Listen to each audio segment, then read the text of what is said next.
منظر نقوی صاحب سے بات ہو رہی تھی پاک اور ایران اور انڈیا اور چائنا کہ یہ جو انڈیا جو ہے جو اس کو چاب ہاتھ سے آؤٹ کیا ہے ایران نے، تو یہ ایک بہت پازیٹیو ڈیولپمنٹ ہے، تو اس کے اوپر نقوی صاحب روشنی ڈال رہے تھے۔ نقوی صاحب، آپ ظاہر ہے آپ کے پاس تو بڑی انفارمیشن ہے اباؤٹ چائنا اینڈ ایران، لیکن آپ صرف ہمیں اتنا بتائیں کہ پاکستان کو اس سے کیا فائدہ ہوگا امیڈیٹ؟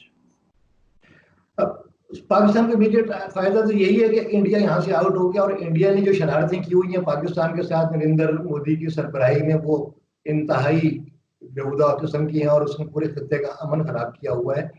تو اب پاکستان کے سی پیک کے لیے بھی ایک بہت اچھی، کیونکہ سی پیک گوادر سے شروع ہو رہا ہے اور وہیں چاہ باہر تھا، ایک خطرہ تھا، اور یہ سی پیک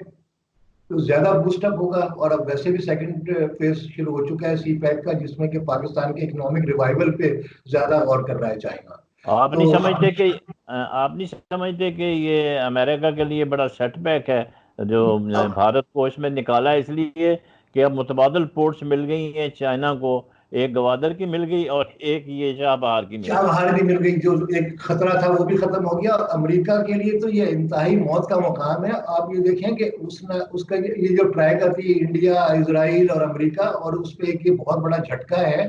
اور یہ ہمارے خطے کے لیے، ہم پاکستان کے پوائنٹ آف ویو سے، چائنا کے پوائنٹ آف ویو سے، اور ایران کے لیے، کیونکہ ہم نے ایران سے کبھی اپنی کمٹمنٹ نہیں پوری کی۔ ہم نے وہ Iran Pakistan gas pipe line کا دیکھ لیں، پھر وہ امریکہ کے کہنے پہ ہم نے عرض کیا، کتنے بلین ڈالر اس پہ ہمارا اس پہ جرمانے ہو چکے ہیں جو ابھی تک ہم نے ادا نہیں میں کیے۔ یہاں پہ یہاں آپ کو ایک ضمنی سوال کروں گا، آپ نے جس کا کہ تھوڑا اشارتاً ذکر کیا ہے، پاکستان اور ایران کے ہمیشہ سے بڑے اچھے تعلقات رہے ہیں، آپ کو یاد ہوگا RCD بھی بنا تھا اس حوالے سے، ایران ٹرکی پاکستان، جی ہاں۔ تو لیکن کچھ عرصہ ہوا کہ پاکستان اور ایران کے تعلقات میں تھوڑا جھول آیا، اور ہمارے پرائم منسٹر انہوں نے بھی وزٹ کیا، اور وہ بھی یہاں پہ تشریف لائے، اور آپس میں بات چیت ہوئی ان کی، اور جو ایک دوسرے کے تحفظات سے دور کیے۔ تو آپ سمجھتے ہیں کہ یہ جو لیٹسٹ ڈیولپمنٹ ہوئی ہے، اس سے جو تھوڑے بہت ایران کے تحفظات ہیں وہ یقیناً دور ہوں گے، اس لیے کہ ان کو پتہ ہے کہ چائنا اور پاکستان کے دل ایک ساتھ دھڑکتے ہیں۔ چائنا پاکستان کے بھی دل ایک ساتھ دھڑکتے ہیں، چائنا پاکستان اور ایران کے عوام کے دل بھی ایک ساتھ دھڑکتے ہیں، لیکن مسئلہ صرف جو اب جس کا آپ نے اشارہ کیا کہ وہ جو امریکہ بہادر ہے وہ کبھی نہیں چاہتا، اور ہم نے ہمیشہ امریکہ کو خوش کرنے کے لیے ایران سے بے وفائیاں کی ہیں، وعدہ خلافیاں کی ہیں، اور کبھی ہم نے کسی پروجیکٹ پہ کام پورا نہیں کیا۔ لیکن اب چائنا کے بیلٹ اینڈ روڈ میں پروگرام میں ایران کے آنے کے بعد وہ چیزیں بھی بہتر ہوں گی، اور آپ یہ دیکھیں کہ اگر ہم سینٹرل ایشیا سے اور پورے یورپ سے ہم لنکڈ ہو جائیں گے، اور دنوں کا سفر گھنٹوں میں ہو سکتا ہے اگر یہ بیلٹ اینڈ روڈ کے تحت کوئٹہ سے آگے زاہدان اور یہ میر جاوا پوسٹ ایک سب مل جائے گی، جو کئی دن کا سفر لگ جاتا ہے۔ ریلوے ٹریک اگر آپ کا بہت سی سلو ہے، اگر وہ پاس ہو جاتا ہے، بالکل، ہاں، ایک گھنٹے کا آپ کا ترکی سفر کے رہ ساتھ جائے بھی گا، آپ مل جائیں گے۔ بالکل اور ٹھیک آپ ہے، پوری بالکل دنیا سے، آپ نے پورے ایک بہت عرب سے سینٹرل ایشیا سے پورے اس سے سب سے اکنامکلی کنیکٹیوٹی کا ایک بہترین موقع آپ کا ہاتھ آ گیا ہے اس اکنامکلی بھی وجہ بڑا سے۔ فائدہ ہوگا سب کو، ڈسٹنس کلوز اور ہونے ہماری سے بڑی فریٹ ٹریڈ چارجز ہوگی، اور اسمگلنگ کافی کم ہو جائے گی اب جو بارڈرز پہ ہو رہی ہے۔ بالکل، ہاں۔ ابھی ہم آپ بات کریں گے کہ آپ نے دیکھا ہوگا کہ 2016 کو کلبھوشن 3 مارچ کو پکڑا گیا تھا اسپائنگ کرتا ہوا، کنفرم را ایجنٹ، جس کا فیلڈ جنرل کورٹ مارشل ہوا، سزائے موت ہوئی، اور وہ چلے گئے وہاں انٹرنیشنل کورٹ آف جسٹس، اور وہاں پہ جا کے انہوں نے ایگزیکیوشن کو سٹے کر دیا 2017 میں، اور پھر 2019 میں اس کا جب فائنل ڈیسیشن آیا، انہوں نے انڈیا کی اپیل ریجیکٹ کر دی، لیکن پاکستان سے کہا کہ اس کو ریویو کریں اور جو ہے اس کو کونسلر ایکسیس دیں۔ پاکستان نے 2 کونسلر ایکسیس ان کو دیں، اب تیسری کے لیے بھی ان کو مطلب اطلاع دے دیا، اور اب یہ کہا ہے کہ جی وہ آپ اطمینان رکھیں، کسی قسم کی کوئی وہ کارڈ نہیں ہوں گے، سیکیورٹی والے نہیں ہوں گے، مطلب کہ وہ اس کو آزادانہ ماحول میں بات کرنے کا موقع دیا جائے گا، اپنی طرف سے انہوں نے کنوے کر دیا ہے۔ میرا آپ سے یہ سوال ہے کہ ایک طرف تو انڈیا جو ہے وہ مسلسل پاکستان کو ڈیسٹیبلائز کرنے کی کوشش کر رہا ہے، افغانستان کی طرف سے بھی کوشش کرتا ہے، تھرو افغانستان بھی وہ آپریٹ کرتا ہے، بلوچستان میں تو آپ نے دیکھا ہوگا حال ہی میں کئی واقعات ہوئے ہیں جس میں کراچی ایک اسٹاک ایکسچینج پر بھی حملہ ہے، ان کی کڑیاں ساری وہاں ملتی ہیں۔ تو ہم اتنی فلیکسیبلٹی شو کر رہے ہیں، جبکہ بھارت جو ہے، مودی سرکار جو ہے، خاص طور پر مودی جو فیسسٹ گورنمنٹ ہے وہاں پر، وہ ہمارے جو کشمیری ہیں وہاں پر ان کے اوپر ظلم و ستم ڈھا رہی ہے، اور اس کو مطلب ایک غیر اعلانیہ کرفیو وہاں لگایا ہوا ہے۔ تو کیا وجہ ہے کہ ہمیں کوئی پریشر ہے انٹرنیشنل، یا ہم کوئی اور وجہ ہے کیوں ہم اتنا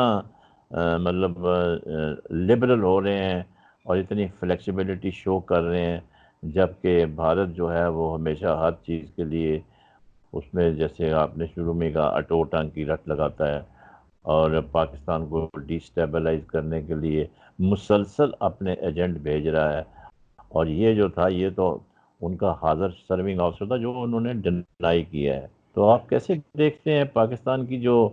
میگنانیمٹی ہے اور یہ جو فراخ دلی ہے، اس کا کیا وجہ ہے خاص؟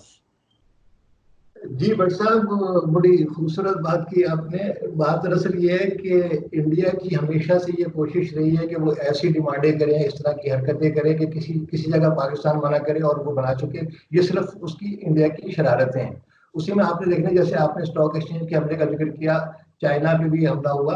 اور وہ ہر چیز کا الزام، کوئی بھی وہاں پہ کسی کو چھینک بھی آئے تو اس کا الزام پاکستان پہ ہوتا ہے، اور وہاں کا میڈیا جو ہے انڈیا کا بہت زیادہ جو ہے غیر ذمہ دار میڈیا ہے۔ اس نے آپ پاکستان پہ الزام تراشی یہ دیکھیں، یہ جو دنیا میں کرونا وائرس پھیلا ہے اس کا الزام بھی پاکستان پہ آپ کو پتا ہے۔ اس میں انڈیا نے یہ کہا کہ جی پاکستان سے گدھے چائنا گئے تھے اور ایکسپورٹ ہوئے تھے، ان گدھوں کی وجہ سے وہاں چائنا میں یہ کرونا وائرس پیدا ہوا، اور اس کے بعد وہ پوری دنیا پھیل گئی۔ یعنی دنیا میں جو کرونا وائرس پھیلا ہے وہ بھی پاکستان کی وجہ سے پھیلا ہے۔ کلبوش یادیو کا 2016 سے چل رہا ہے، انٹرنیشنل عدالت میں بھی پہنچ چکا، وہاں سے ہم نے قونصل رسائی کا ہمیں کہا، ہم نے عدالت کا احترام کیا، ہم نے ان کو رسائی دی، ہم نے پھر انڈیا نے اس کو کہا کہ جی ہمیں وہ علیحدہ سے دیں، بغیر سیکیورٹی کے دیں۔ ہم نے تو یہاں تک کیا اس کی فیملی تک کو رسائی دی، اور اس سے آگے بڑھ کے کی۔ جب دوسری ملاقات ہوئی ہے انڈیا کی، 2 سفارتکار انڈیا کے، 2 انوائز انڈیا کے اس سے علیحدگی میں مل چکے ہیں، ہم ملاقات کا موقع دے چکے ہیں۔ اس سے پہلے بھی بغیر کسی سیکورٹی کے یہ ملاقات ہو چکی ہے، لیکن پھر ایک بہانہ بانے کی جی سیکورٹی نہ ہو، تو اب پاکستان نے تیسری دفعہ بھی دے دیا ہے۔ اب پتہ نہیں کیوں بار بار انٹرٹین کیا جا رہا ہے، انٹرنیشنل پریشر ہے یا نہیں ہے، لیکن یہ کہ اس سارے ایکشن میں رسوا بھارت ہی ہو رہا ہے کہ بار بار ایک ہی طرح کی بات کرنا اور پھر اسی طرح کرنا۔ تو میں سمجھتا ہوں کہ اب یہ تیسری دفعہ بھی نقوی صاحب سوال یہ پیدا ہوتا ہے کہ کیا یہ صرف پاکستان کی ذمہ داری ہے کہ انٹرنیشنل جو کنونشنز ہیں وہ اس کی پاسداری کرے؟ کیا یہ بھارت کے اوپر اپلیکیبل نہیں ہوتا؟ کیا جو انٹرنیشنل کورٹ آف جسٹس تھی، کیا انہوں نے یہ سوال کیا کہ بھائی تم وہاں کیا کرنے گئے تھے جعلی پاسپورٹ بنا کے ایران کا، اپنا نام بدل کے؟ تو سوال یہ پیدا ہوتا ہے کہ کیا صرف یہ ہماری ابلیگیشن ہے کہ ہم انڈیا کو فیسیلیٹیٹ کریں اور انٹرنیشنل کنونشن کا پاسداری کریں، جبکہ جو دوسرا فریق ہے وہ دھجیاں اڑائے اور اس کو کوئی پرواہ نہیں؟ انڈیا تو 1947 سے اقوام متحدہ کے تمام قوانین کی دھجیاں اتارتے جا رہے ہیں۔ انٹرنیشنل اقوام متحدہ میں بھی انڈیا کشمیر کا کیس لے کے گیا تھا، ہم لے کے نہیں گئے تھے، لیکن جو اقوام متحدہ کے قرارداد کے مطابق کشمیر کا مسئلہ حل ہو جانا چاہیے تھا 1948 میں، اس کو ڈیلے کرتے کرتے اور وہ رشیا سے ویٹو پاور کراتے کراتے کہاں لے گیا۔ تو جب سے انڈیا پاکستان بنے ہیں اس نے کون سے انٹرنیشنل لا کی پابندی کی ہے؟ اور ایک صرف ہم ہی ہیں جو کہ ہر طرح کی پابندیاں بھی کرتے ہیں، ہم ایک کمزور اکانومی ہے۔ اور انڈیا نے تو جس طرح کی ایگریشن پاکستان کے بارڈرز پہ